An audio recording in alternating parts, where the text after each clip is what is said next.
welcome back. Thank you for joining us for another episode of Think Like a Leader. I am the host, Dorian, and today we're joined by a good friend of mine. His name is Kevin McReynolds, the visionary founder and CEO of Overnight Media Group, who's redefining how the world engages with Olympic sports.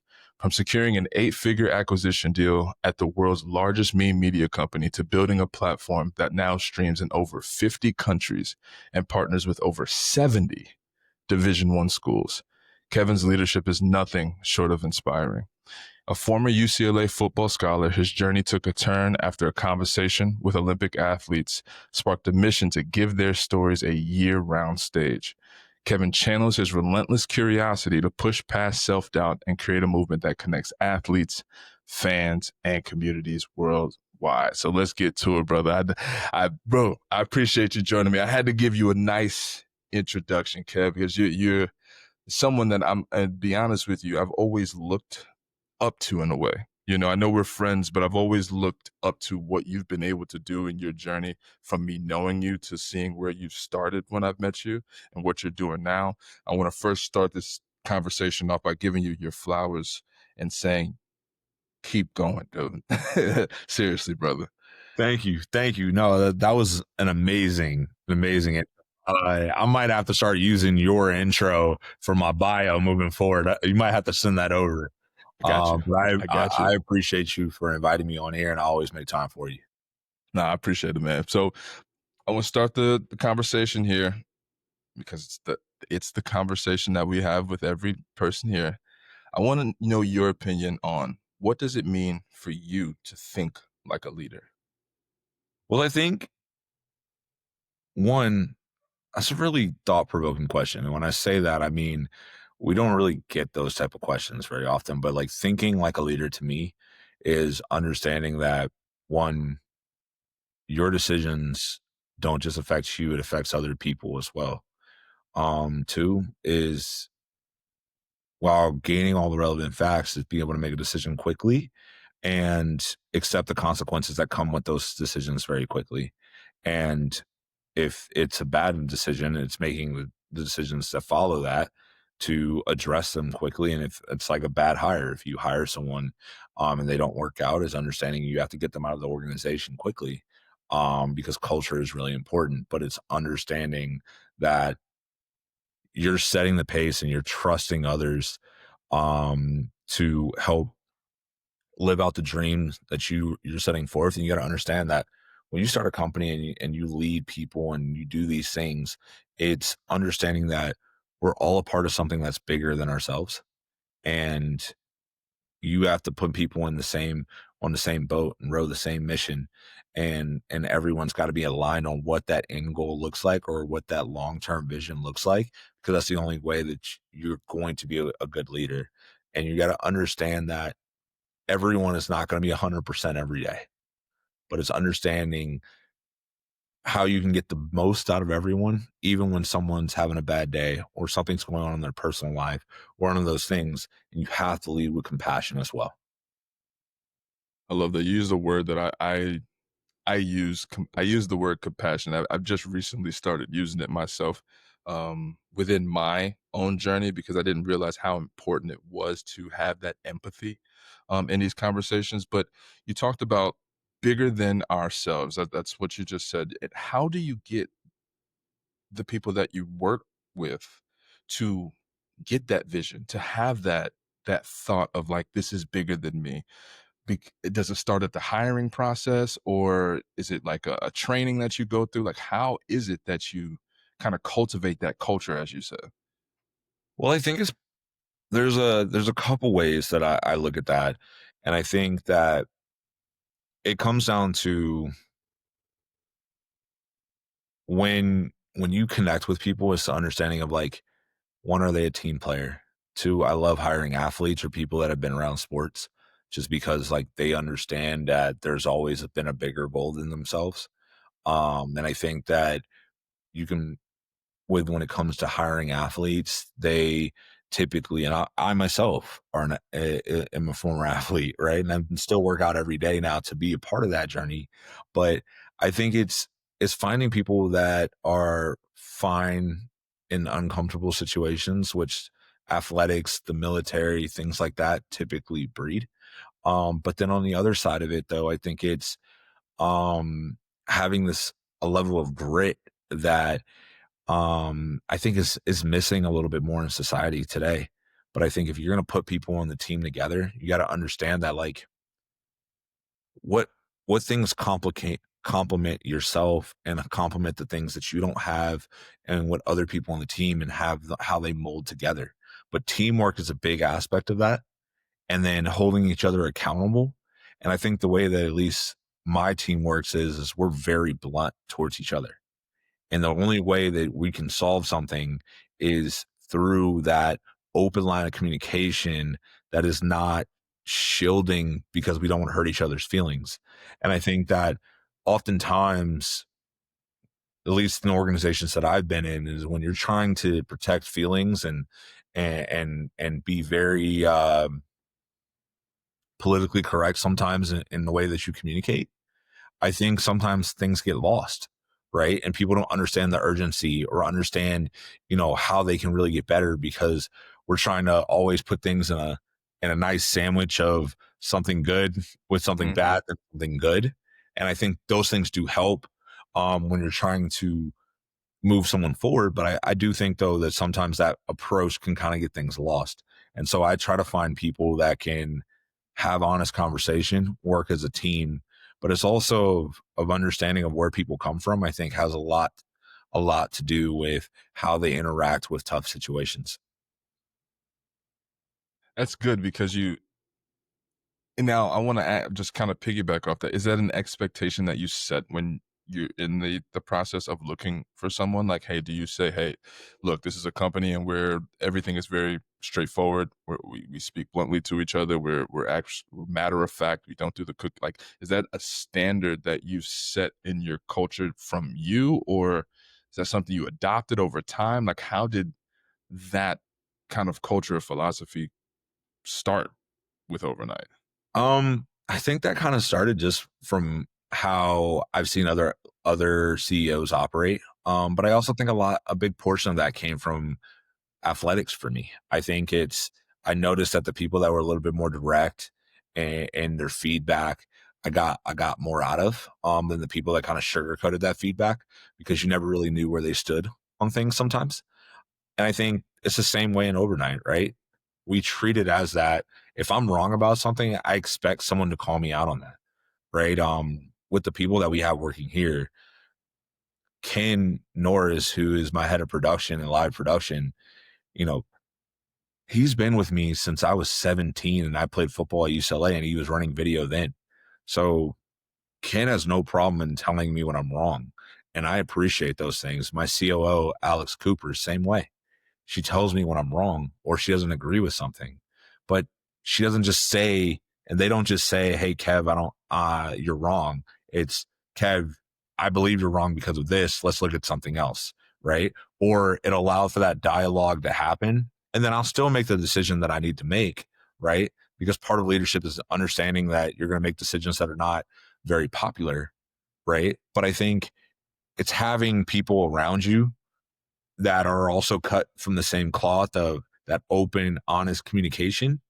But also on the other side of when you're looking at bringing people in, it's you got to understand that all these people are coming from different walks of life and you have to be able to bridge that gap. So when you started your business, and because you're now a new leader being a business owner, right? Like you're jumping into something like unless you were already like running businesses and kind of shopping and doing that stuff, you when you started this, you were brand new. You were by yourself and kind of well, I don't know by yourself, but it was on you. How did you develop these traits to be a leader that can do these things, communicate well with their team? Because I know a lot of our listeners are thinking about, okay, I want to be a leader. What do I need to get good at? What do I need to work on? Are there certain skills that you had to develop or that you had already? I think um, we got to define a little bit more clearly of I think business owners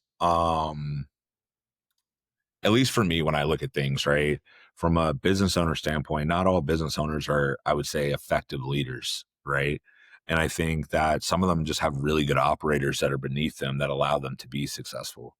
For me, from my perspective, and the way that I look at this is I have people around me that hold me accountable, that allows me to be a better leader because we have that dialogue and the way that we go about things. But I think it's that ability to effectively build within that, I think is important. So the skills that I think are really important to be an effective leader, one are grit. I think you have to be okay with that shift of life. And so when I say this in me personally, right, is being a good leader and being a good CEO are two totally different things. From a leadership standpoint, it's being not always being comfortable with being out front. I find that a lot of leaders are actually really good from leading from the back too. And just what kind of it depends on someone's upbringing and a lot of those things as well. But I think that you don't always have to be the loudest in the room. You don't always have to be the best, right? You don't always have to just always have the answer, right? I think that sometimes different leaders are molded in different ways, and I think people gravitate towards those type of people, right? But I think all of them share a common trait is people gravitate towards leaders, right? You don't always have to be the best, right? You don't always have to be any of those things. But I think that there's a natural kind of force that gravitates people towards good leaders. And I think it becomes because they believe in those people that are always going to be honest, direct, and there's a consistency factor of good leaders long term. I think for me, I think, and the reason why I separate that is because I know we've approached this conversation from a CEO and a leader and them being combined. I don't believe that they're the same thing. I believe that you have to have leadership qualities to be a CEO, but there's a lot of CEOs out there, like I said before in the conversation, of I don't believe that a lot of CEOs are necessarily amazing leaders. And I think it's communication style helps, right? Can people understand how you're communicating? Are you an effective communicator? Two, I think, is it, are you able to make people feel comfortable? A lot of times, trusting people comes from comfort, right? If you're a salesperson and you're trying to get someone to buy your product, they have to feel comfortable with you and know that you're leading them down the correct path. I think that is really important. I think lastly that I think about is too is this foresight of when you're thinking about from a leadership standpoint of what is the end goal? What is the pathway? What is the steps that you're trying to take someone to take? And how do they trust you on that pathway? And what do you have to do to reinforce all the way through? It's like a relationship or something like that. If you want to lead your partner or be with a partner or do anything in life, people have to trust the person that you are, and you have to lay the groundwork and the foundation every day with consistency.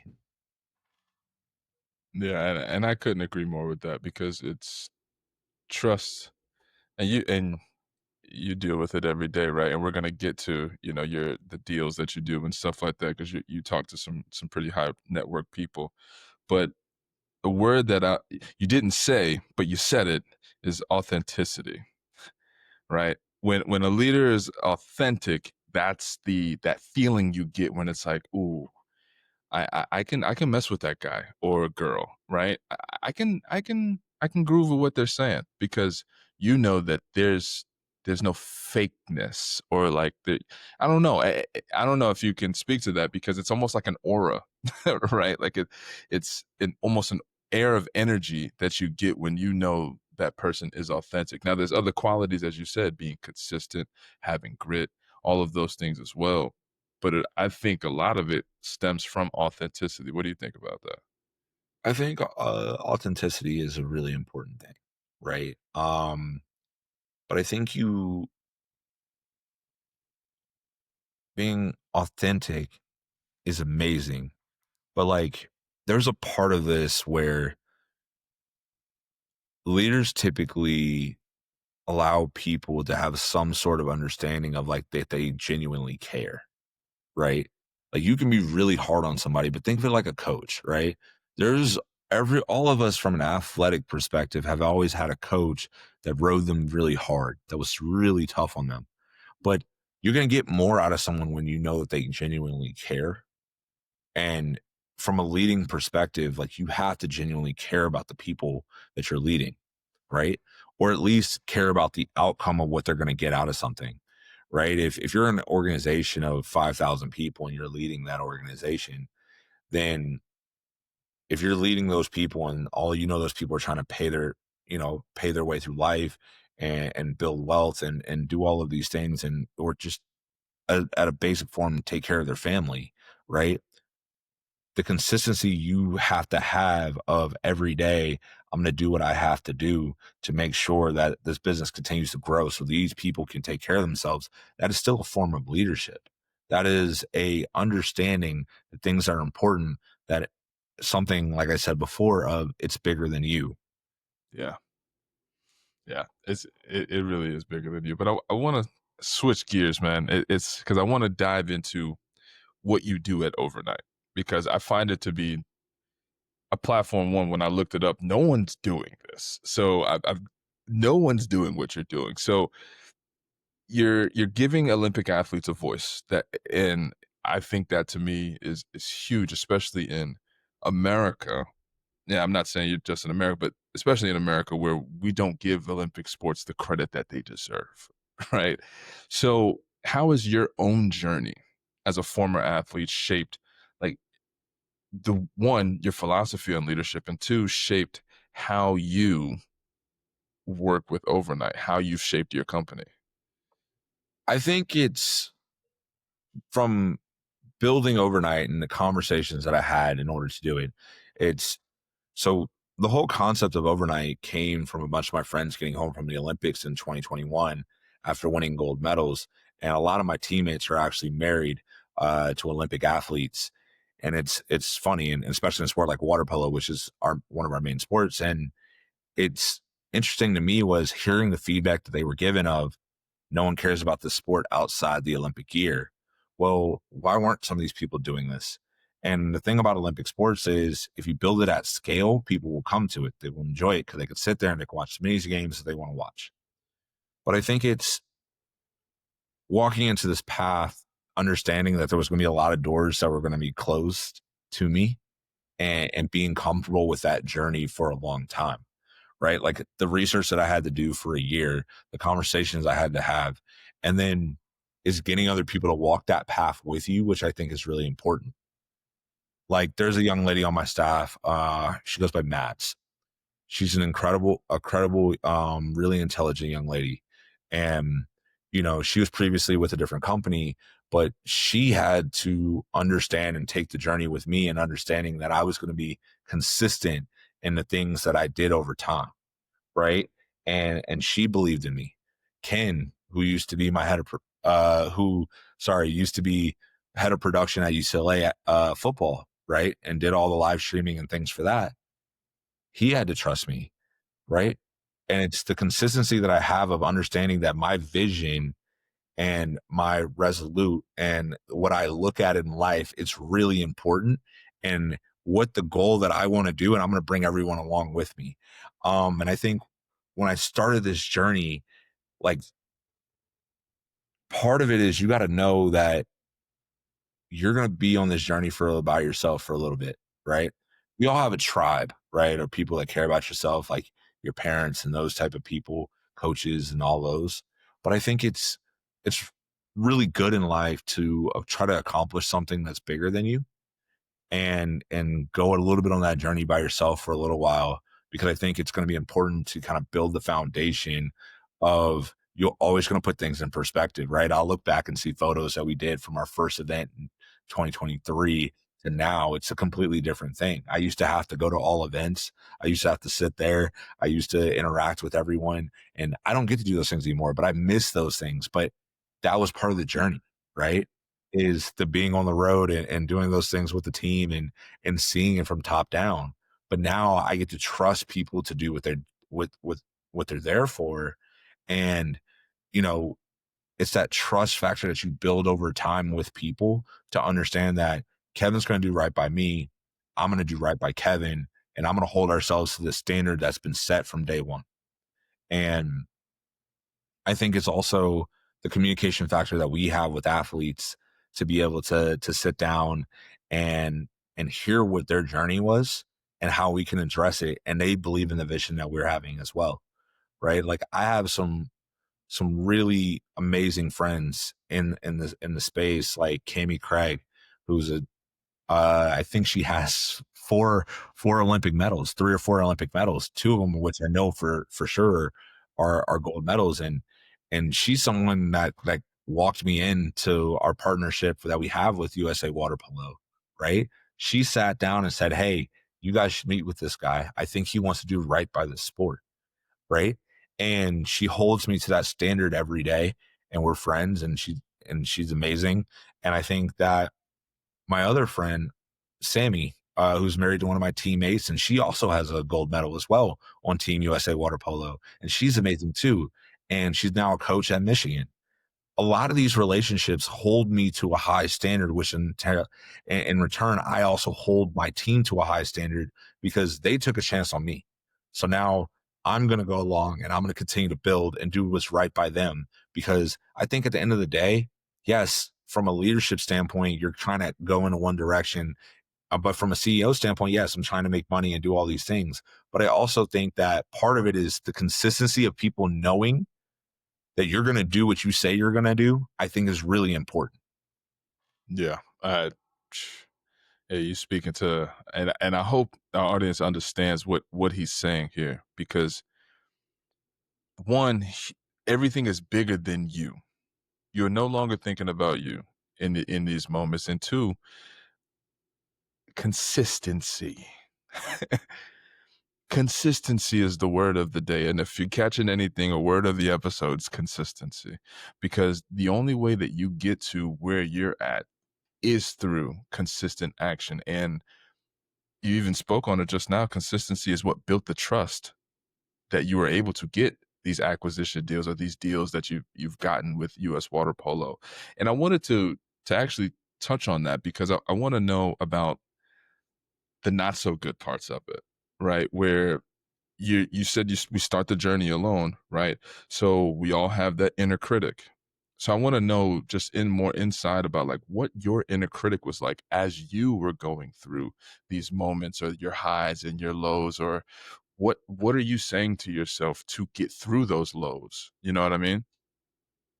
Um, it's funny, right? Like I look back and I think that there was a lot of doubt in the beginning, but I give a lot of credit to even one of my mentors, one of and one of my investors, Ron and Stephanie Rivera, former head coach of the Carolina Panthers as well as the Washington Commanders, and it's their belief in me from the get-go of when I kind of first pitched this concept to them, to even now, right? Is that consistency of belief in the person that I am and what I'm looking to build. But I think it's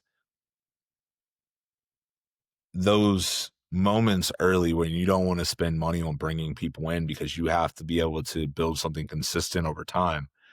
I think is really tough, right? And I say that from a standpoint of when I built this platform with the people that I did, it's one, there's a lot of nights there where you're that self-talk that you have to have with yourself is really important. Two, you're gonna be misunderstood all throughout your journey. Part of it is you just gotta know that. That's just what it is. It's gotta be, and you have to be able to control your emotions and understand that you're working towards something bigger. And then I think lastly, it's if you're not able to handle those moments by yourself with just you and your thoughts, in anything in life, and be able to control that emotional swing that kind of happens with some of those things, I think it's hard to be an effective leader and an effective CEO, right? I think that everything's not going to go well, right? And even myself sometimes, and I've learned this over my time, like sometimes I'll be like, well, why is this happening or why is that happening? And like for me, it's not because like I don't want these things to happen because obviously no one likes mishaps to happen, but I think it's the understanding of like what that standard that we hold ourselves to and getting to that point, I think is really important. But I think as a leader, as I've gone through this kind of steps along the way, I had a coach that used to say, I'm going to push you guys hard now. Jim Mora Jr., who was my coach at UCLA. I'm going to push you guys hard now. So you're being comfortable being uncomfortable in that space. And I think that from athletics and the early on of the constant no's and the constant doors slamming, right? I think that's been a big portion of it, right? I'm used to when I tell people like, hey, I run an Olympic sports streaming platform, they're gonna look down on me because we don't have football and we don't have basketball and those things. I'm used to that and I'm fine with that because I believe in these athletes and I believe in the growth that we're having. And I believe that we can do this together to build something that's truly magical for these athletes. Like, look at like Flavor Flav now, right? No one, most of the world didn't know about water polo, at least in the US, right? And so Flavor Flav's put on the cap, gone on the stage at the MTV Music Awards and all of these different things, talking about the sport of water polo because he cared about these women that do amazing things on this team that have won countless medals. And I think that it's staying true to your mission. It's understanding what's important to you, right? Knowing that over time these things are going to get better and just really staying true to like knowing who you are.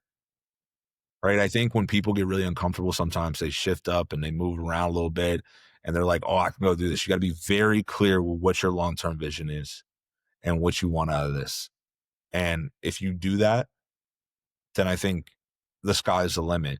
But you got to understand there's going to be a lot of doors slammed in front of your face and people are going to give you a lot of lip service and those things. And I think that's the important thing to look at as you're going along on that journey. I agree, and what it sounds like is like your belief is your superpower in a way, because if you let your belief kind of dwindle, then you'll let the outside noise affect you a little bit more, and when you keep the main thing, as my dad would say, keep the main thing, it allows you to, I don't want to say, there is a sense of tunnel vision to it, but it really is just knowing that I'm going to get this thing, not for me, but for the vision, if that makes sense. You know, I think when for me at least, when I've made things so personal, where it's like I got to do this for me, it doesn't even feel right when I do obtain it. It's a weird kind of feeling. I love your feedback on that. What you think? Because I saw you was about to say something. So what do you think about that? I think when we go kind of go back and forth sometimes and you just got to center yourself and know what your rock is and then know what your North Star, right? If you know what your North Star is, everything works out from that How'd you standpoint. find yours? How besides the conversation, was the conversation your North Star? Like, how did you find the North Star to understand this is what I'm going to be doing until I'm done doing it? Right? How did you find that? It's a really good question. I think I struggled with what that North Star was in a little bit. When we started with overnight, right? We went to create a completely different product and we had to pivot, right? When I realized I couldn't get the media rights for a football or a basketball. And I think that when went out to strive to build the biggest platform in the world for Olympic sports and to give these athletes the platform that they deserve, I think I took that mission incredibly personal, right? And I think that these athletes in Olympic sports space, at least, they're not making millions of dollars. They're doing it for the love of what they're doing, and they're doing it for country, right? They're doing it for country. They're doing it for their school, right? And they're doing it for, let me get a great education and go along with this. And then on the Olympic sports, on the high end NGB space of international, it's all for country. I can respect someone who puts their personal well being aside for years, right? The Olympic sports athletes don't make a ton of money. For years, though, they put this aside to represent their country on an international level to be successful. If they can do that, I can work every day to making sure that Overnight is the best platform it can possibly be in order to give them the biggest platform to show the world the possibilities of what these athletes are. Right. And I think that that takes me back to the conversations that I have with my teammates, like Sam Ty or Sammy Ty or Cami Craig or Maddie Musselman or any of these incredible athletes along the way. I even have someone on my staff, Cedar Cunningham, who is training to be on the Olympic team for US rowing, right? Like, these people work as hard as they possibly can every day to be successful. And I think that I have to match that level of dedication. And I think that's what my North Star is to help move Olympic sports to a space where they become a little bit more mainstream, not just every 4 years. And I Uh, think that's what it is. that's so good, man. Because you found a parallel in the people that you're trying to help, right? And I love that because there are moments, and when I think back to why I do the podcast, right? Like this, I'm doing this not for me. I want to give information to the audience, to the people that are seeking this knowledge that may not know it, right? And I think you grabbing that kind of almost like, if they're doing it, I know that I can do it kind of feel. I love that because I do believe that Olympic athletes do need this voice. And like I said, I'm so impressed with the platform, dude. Like I've looked through it. I'm so impressed with the platform. I actually remember, it's funny, just a side note, the conversations when we were at the Rivera's house hanging out and doing our thing. And I remember you were talking about the acquisition of like what it was like to try to get like a big, was it the Big Ten or was it UCLA? You were trying to get UCLA It football was or usually UCLA basketball? Wisconsin. Yeah, it Yeah, was like, yeah, yeah. I remember that conversation. It was a while back, but I remember that conversation, and then to hear you talk about it now and how you had to make that pivot, and that pivot actually gave you more of an incentive to move forward harder in a weird way. Because it's like, what if it was football and basketball? Would you be as passionate in that versus what you're doing now? I don't know. I'm kind of spitballing, but it's just interesting to hear you tell that side of the story because I didn't know that. I didn't know that there was a pivot that had to happen for you to move into the Olympic sports space. I think that's pretty cool. I think it's you got to give yourself grace in these spaces, right? To grow on your journey. And I think that's the way that I look at it, right? If you want to grow in your journey, you got to sit there and you got to just work your butt off, right? And I think it's have the uncomfortable conversations, be humble and understanding you don't know everything, right? And find people that have been there to be your mentors. Don't, if someone hasn't been there, it's hard for them to give you true advice on the pathway that you want to be, right? If you want someone to help grow within that, and that sometimes means you're leveling up your mentors along the way, every step of the way, right?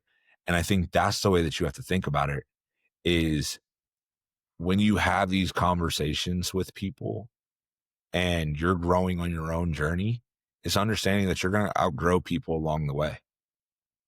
Your Yeah, circle gets real small every step that you take.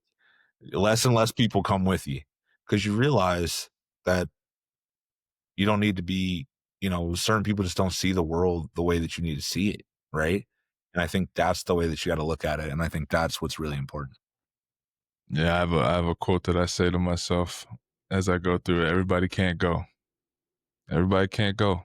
Everybody can't go, man. But I want to touch on something you just said, mentors, man, because that's something that I struggled with for a while was finding mentors, finding people that that I even wanted to reach out to maybe help me, figure something out, learn something. How important is it to find good mentors? Now, there's people out there that say they're mentors, but how important is it to find good mentors? And then to two, how do you do it?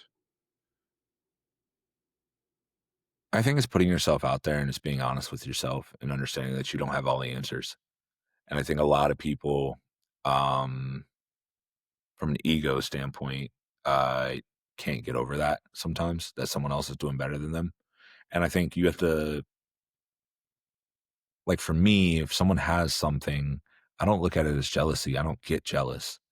I look at it as I want to have a conversation with that person to learn how they did it, right? Look at it that way. And I think that if you can find people that are willing to sit down with you to understand how they got to where they were, one, two, what were their biggest failures and what did they learn from them? And then what were their biggest successes and what did they learn from them? Right. And if you can understand those things, I think that people are willing to help people that want to help themselves. Right. Mm. I think that's the way that we all have to look at that is don't just want to take from people, find ways to bring balance. Right. But I think that the best mentorships in my life have been give and takes of we all have something that we want to give or can't. And I think that at least in my company, everyone that has come in as an investor for the most part, I look at as a mentor. And that is because they've achieved the level of success in their life that I want to achieve. And even if I look at us all at the same level, I believe that their story is different and I can learn from that story. And I think it's hard to be an effective leader if you feel like you're done learning. Hmm. If you Man, say that again, dude. Real life. you got to be ready to learn at all things. Anyone can teach you something, right? And I think, you know, living in Vegas, obviously we have a decent amount of homeless. Um, and the other day, I'll never forget. I sat down. This guy's name is Dylan. He's from Salt Lake City, and I started asking him questions where he's from, all these different things, and it was interesting to me, and I felt like the guy was teaching me something. And I think the reason why is because when people have a certain amount of humility towards their life and what got them to where they are, and they can walk through and be honest with themselves, right? I think that it requires a certain amount of grace and respect towards that, and understanding circumstance for someone to be into something and know what they're trying to get out of, right? And I think if I can carry that same mindset and those tools that people teach over to my, what I do at overnight and understanding that like everything's not going to be perfect. Things are going to happen. Things are going to break. Events are going to rain delays or whatever. But it's understanding to be calm and leading the people behind you because this is the thing. One thing I do know is I remember there was this one game where UCLA we played Oregon, and it was so interesting at one point where Jim Mora and Coach Ulbrich um, got into a disagreement on the sideline and they started screaming at each other. And after that, I remember the whole team, just everything just started going wrong. Everything was going wrong. And then there was there's a time period after that where like I remember I've had I kind of watched these dynamics all the way through my playing days of coaches that everyone had always made fun of Coach Rivera. And you know this, we probably all had this conversation, but everybody always gets mad at him for crossing his arms and the no emotion that he shares during games, except for very rare times. And I always asked him why he did it. And he always said, Kev, when you lead men or you lead anyone, if you get super high, they're going to go high with you. If you get super low, they're going to go with you. But if you stay consistent all the way through, right? People, that level of consistency matters all the way through. And when Coach explained that to me, it made a lot of sense. It's the reason why at some point you expect a certain level of success, right? That you don't get super excited by it. Like, it's cool to celebrate the little wins and stuff, but you're not going to be so out of whack in the way that you look at those things. Or if a failure happens, you're not going to let it derail your whole life. And I think a lot of people, when the bad things happen, they let it derail you. Or something really good happens, they let it derail. Like, it's almost like you should expect the successes that you have in life, but understand that they also sometimes come with learning moments. I wouldn't really call them losses. I call them learning moments, right? And when you think about it like that, I think that changes things and puts in perspective for you. It's mindset, that's a mindset that you must possess to get to the let's say promised land, right? But like to where your vision ends, right?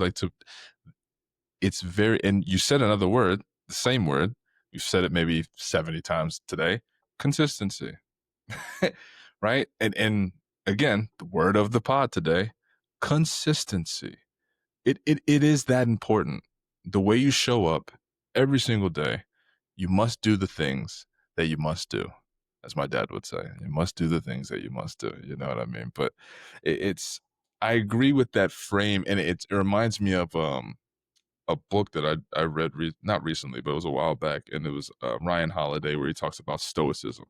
And I'm not, I think I've listened to Marcus Aurelius, meditations and stuff, but not in full detail. But the one premise that I got from it is the fact that Marcus never got high or low.